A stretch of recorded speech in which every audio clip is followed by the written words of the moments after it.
अस्सलाम वालेकुम मेरे समझदार पाकिस्तानियों। मेरा नाम रेहान तारिक है और आप मेरा यूट्यूब चैनल और फेसबुक पेज देख रहे हैं। करोड़ दरूद आकाए दो जहां नबी मेहरबान मोहम्मद मुस्तफ़ा सल्लल्लाहु अलैहि वसल्लम पर।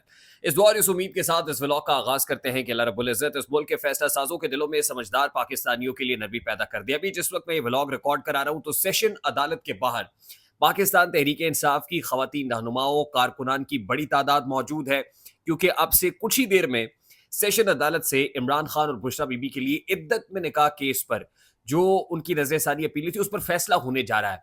इद्दत में निकाह केस के खिलाफ जो अपील थी उस पर सेशन अदालत की तरफ से जज अफजल मजोका क्या फैसला सुनाते हैं।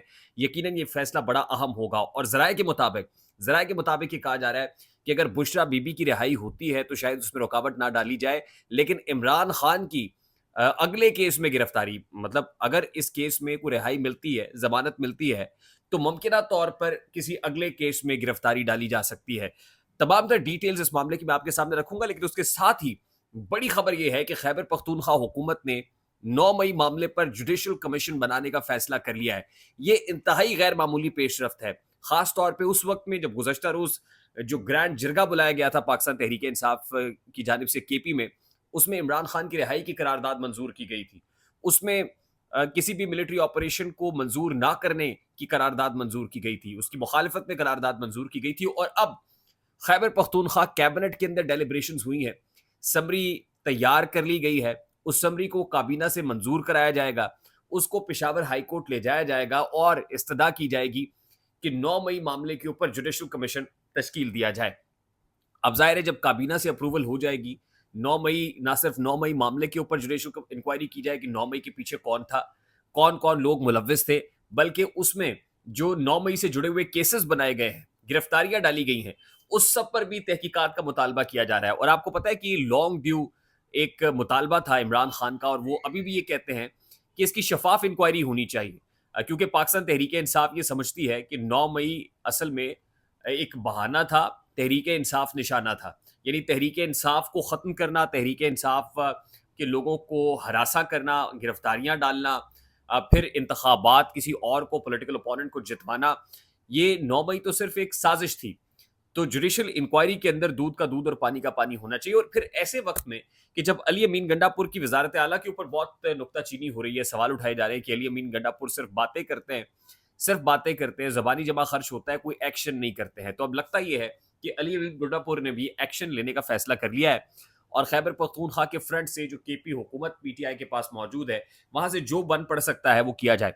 मैंने आपको बताया था कि अली अमीन गंडापुर की जानिब से पहले तो डीजीआईएसआई का एक बड़ा स्ट्रॉन्ग मैसेज था, पैगाम था, रिहाई हो सकती है अगर ये हो जाए तो। फिर अली अमीन गंडापुर इमरान खान से मुलाकात करने के लिए पहुंचे, मुलाकात हो गई, इमरान खान ने फिर आईएसआई के ऊपर इल्जामात लगा दिए।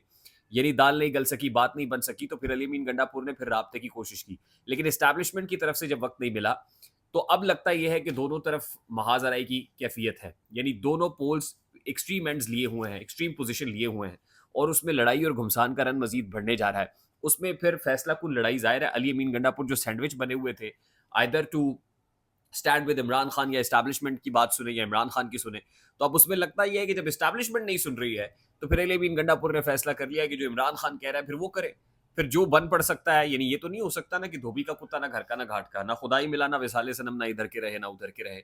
तो लगता है कि केपी हुकूमत ने केपी के फ्रंट से जो वो कर सकते हैं वो करने का फैसला किया और उनको नजर ये आ रहा है कि आने वाले दिनों में हुकूमत का नाटका बंद होगा। केपी में जब बूट्स ऑन ग्राउंड होंगे, कोई काइनेटिक एक्टिविटी शुरू होगी, ऑपरेशन शुरू होगा, तो उसमें केपी हुकूमत जो है वो ज़ेर ताब आएगी। उसमें शायद फैसला करने की जो बहुत सारी स्पेस है वो केपी के हुकूमत के पास मौजूद ना हो, पॉलिटिकल स्टेक होल्डर्स के पास मौजूद ना हो, और नहीं होगी तो फिर क्या किया जाएगा। तो इसी कॉन्टेक्स्ट में अब फैसला कुन लड़ाई लड़ने का और अपने इख्तियारात इस्तेमाल करने का फैसला कर लिया गया है।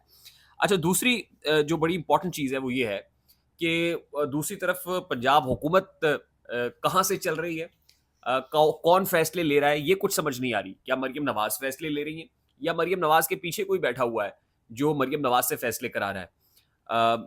जो इस वक्त इसहाक खान साहब एडवोकेट जनरल पंजाब है, उनकी जो माहाना तनख्वाह है, ऑल दो ये हुकूमत ऑस्टेरिटी ड्राइव की, ऑस्टेरिटी मेजर्स की किफ़ायत शारी की बात करती है, वो बताती है पैसे नहीं है, तालीम की बजट के ऊपर कट लग सकता है, कुरान पाक की छपाई का अमल जो है वो नहीं हो पा रहा है पंजाब के अंदर। बताया जा रहा है कि बजट नहीं है, पैसे नहीं है, कैसे चलाएं कार्य सरकार। तो ऐसे में एडवोकेट जनरल पंजाब को एक इंतहाई ल्यूक्रेटिव किस्म की एक पुरकशिश तनख्वाह दे दी गई। 31 लाख माहाना तनख्वाह के ऊपर एडवोकेट जनरल इसहाक खान साहब को अपॉइंट किया गया है। अलाउंसेस 800 लीटर पेट्रोल, 2 गाड़ियां, शोफर्स, उसके साथ जाहिर है बिजली की यूनिट फ्री। ये सारी मराहत के साथ रिपोर्टेडली जो खबर सामने आई है उसके मुताबिक इसहाक खान साहब को एडवोकेट जनरल पंजाब अपॉइंट किया गया है विद पर्क्स एंड प्रिविलेजेस। और ज़रा ये भी बताते हैं कि इसहाक खान साहब जो है वो लाहौर हाई कोर्ट के अंदर जज के उम्मीदवार हैं। तो देखिए, जब हुकूमतें किसी पर नवाजिशात करती हैं और फिर उनको उनकी राह हमवार करती हैं जुडिशरी में पहुंचने तक, और फिर कल को वही जजेस जो है वो ज़ाहिर है वो जानिबदार हो जाते हैं, फिर वो सियासी गुफ्तगू करने लगते हैं, वो प्रेस कॉन्फ्रेंसेस करने लगते हैं, रिमार्क्स कम देते हैं, प्रेस कॉन्फ्रेंस ज़्यादा लगती है। तो यही बात है कि हर हुकूमत की कोशिश होती है जुडिशरी में उसके लोग बैठे हों, फौज के अंदर उसके लोग बैठे हों, पुलिस के अंदर उसके लोग बैठे हुए हों, ब्यूरोक्रेसी में उसके लोग बैठे हों, ताकि अपनी ईमा पर अपने अपने मफाद के फैसले कराए जा सकें। तो ये बड़ा ही मानीखेज और बड़ा सिंबॉलिक मामला है।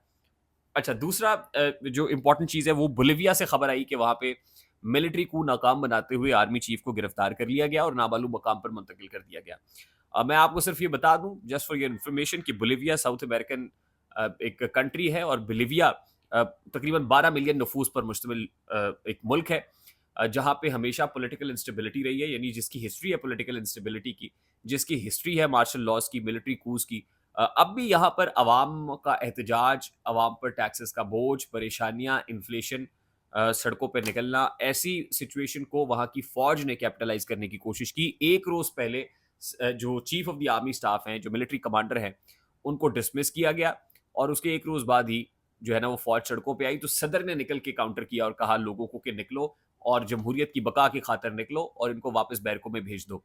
तो इस तरह से अवाम ने सड़कों पर निकलकर जो मिलिट्री कू है उसको डेमोक्रेसी को बचाने की खातिर सदर के कहने पर नाकाम बनाया।